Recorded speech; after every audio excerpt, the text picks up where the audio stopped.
La riche princesse du village est tombée folle amoureuse d'un pauvre cultivateur. Les histoires des pieds-pots. Dans la petite communauté rurale où les journées sont rythmées par le chant des coqs, vivait un jeune homme nommé Muniaka. À seulement 25 ans, alors que d'autres jeunes de son âge rêvaient encore de grandes aventures ou de voyages, Muniaka portait déjà sur ses épaules le destin de toute une famille. Il était ce que l'on appelle un pilier, un homme dont la force ne résidait pas seulement dans ses muscles, mais dans la pureté de ses intentions. L'histoire de Muniaka était celle d'un sacrifice silencieux. Quelques années plus tôt, il avait dû prendre une décision déchirante, abandonner ses études. C'était un élève brillant, mais la maladie s'était invitée sous le toit familial, clouant sa mère au lit et plongeant le foyer dans une précarité profonde. Sans hésiter, il avait refermé ses cahiers pour prendre la houe et le coupe-coupe.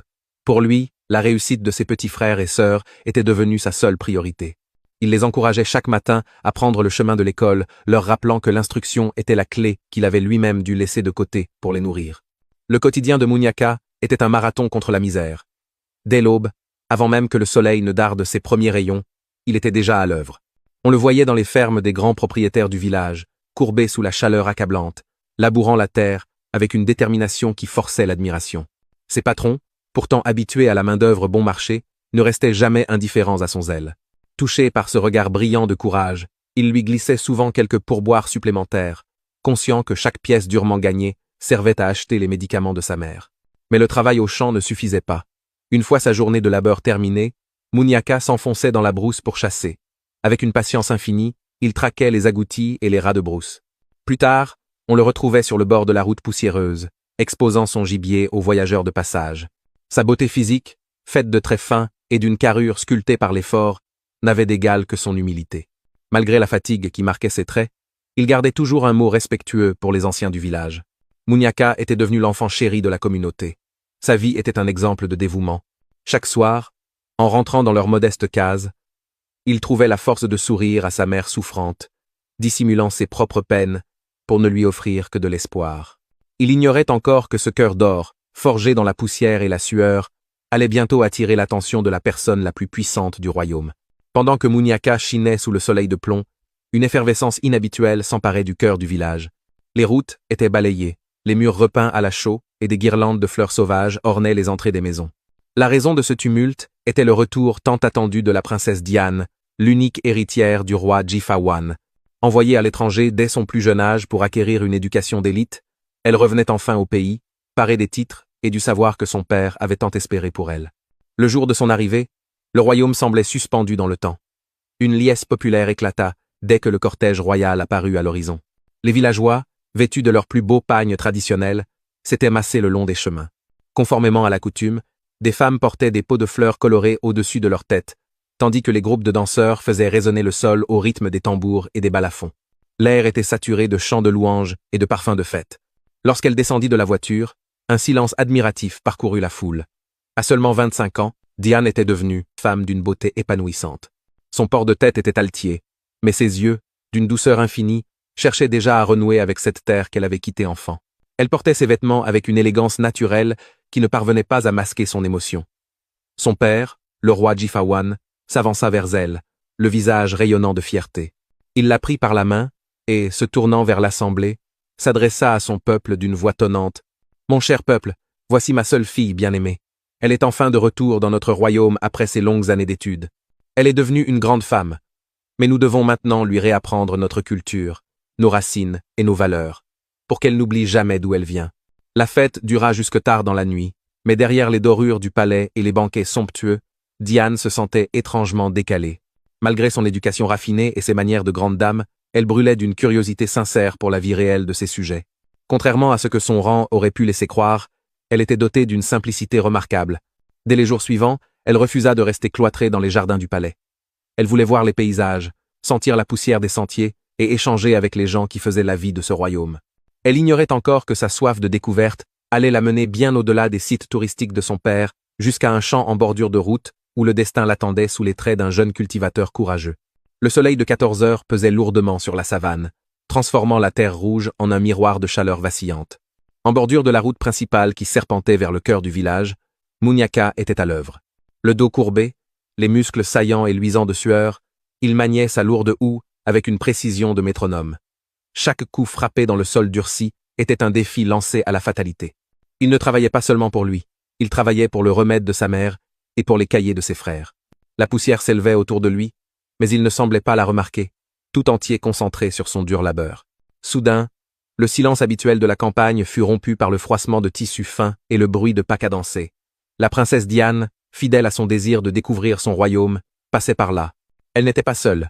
Une escorte de gardes du corps à la stature imposante l'entourait, tandis que ses servantes portaient des ombrelles pour la protéger du soleil féroce. Le contraste était saisissant entre le luxe du cortège royal et l'aridité du champ où Muniaka s'échinait. Alors que le groupe passait à quelques mètres de lui, elle fut comme figée, son regard capturé par la silhouette solitaire du jeune homme.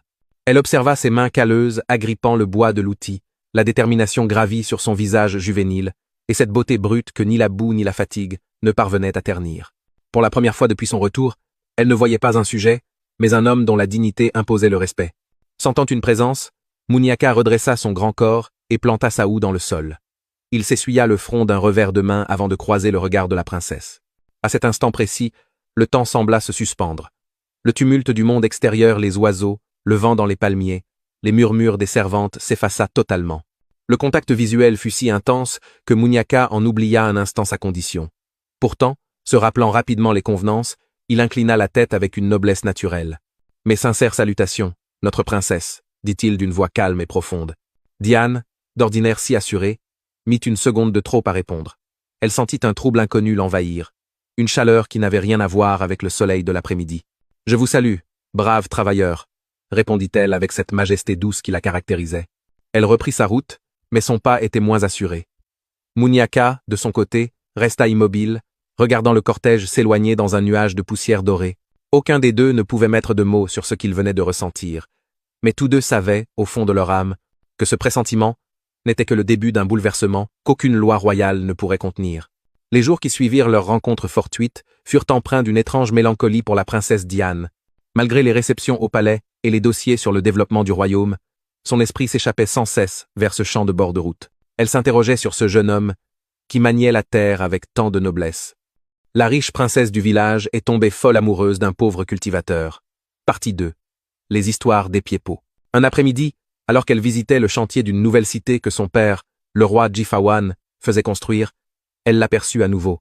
Au milieu du tumulte des ouvriers, de la poussière de ciment et du bruit des outils, Muniaka se distinguait. Il portait des piles de briques sur la tête, le corps tendu par l'effort, mais le visage toujours empreint de cette dignité calme. Diane, feignant de s'intéresser à l'avancement des travaux, s'approcha du chef maçon. D'une voix discrète, elle s'enquit de l'identité du jeune homme qui ne quittait plus ses pensées. Elle apprit son nom, son courage, et la lourde charge familiale qu'il portait. Le soir venu, alors que le chantier fermait ses portes, Muniaka entama son long trajet à pied vers sa modeste demeure, les membres lourds de fatigue. Soudain, le silence de la route fut rompu par le klaxon insistant d'une berline noire aux vitres teintées. La voiture s'immobilisa à sa hauteur, dans un nuage de poussière. Un garde en uniforme descendit pour ouvrir la portière arrière, révélant la princesse Diane, assise sur le cuir immaculé. « Montez, Muniaka. Je vous dépose chez vous, » dit-elle d'un ton qui ne souffrait aucune discussion, bien que ses yeux pétillaient de bienveillance. Muniaka resta pétrifié, le cœur battant à tout rompre. Il regarda ses vêtements couverts de poussière et ses mains calleuses. « Ma princesse, je vous en prie, je ne suis pas de votre rang pour monter dans cette voiture, et encore moins pour m'asseoir à vos côtés. Je vais salir vos sièges, » balbutia-t-il, intimidé.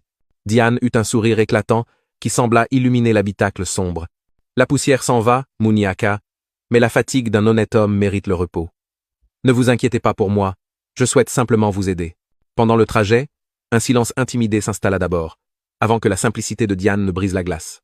Elle l'interrogea sur sa journée, non pas comme une souveraine, mais comme une amie sincère. En arrivant devant sa petite case, Muniaka la remercia chaleureusement.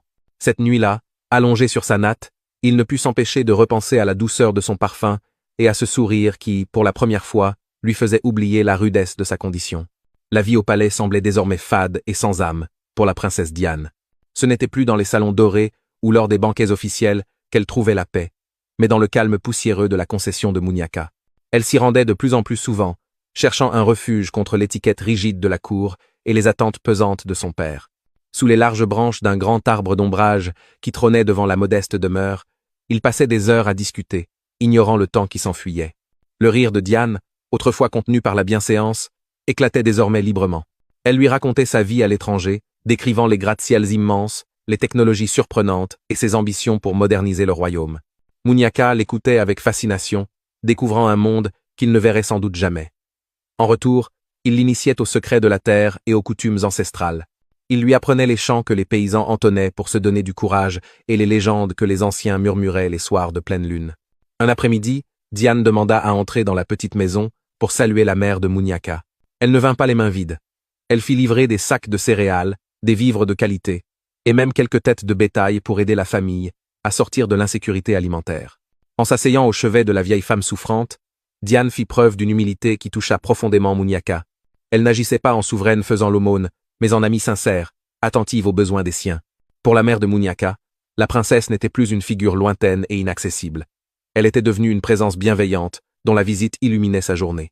La princesse n'était plus une inconnue dans cette maison. Entre les récits de voyages lointains et les conseils de culture locale, un lien indestructible se tissait, brisant silencieusement les barrières invisibles de leur rang social. Pendant que l'intimité entre Diane et Munyaka grandissait, une ombre s'épaississait au palais royal. Le roi Jifawan, dont l'autorité s'étendait sur toutes les terres environnantes, n'était pas aveugle. Les murmures des serviteurs et les rapports de ses conseillers commençaient à l'irriter profondément.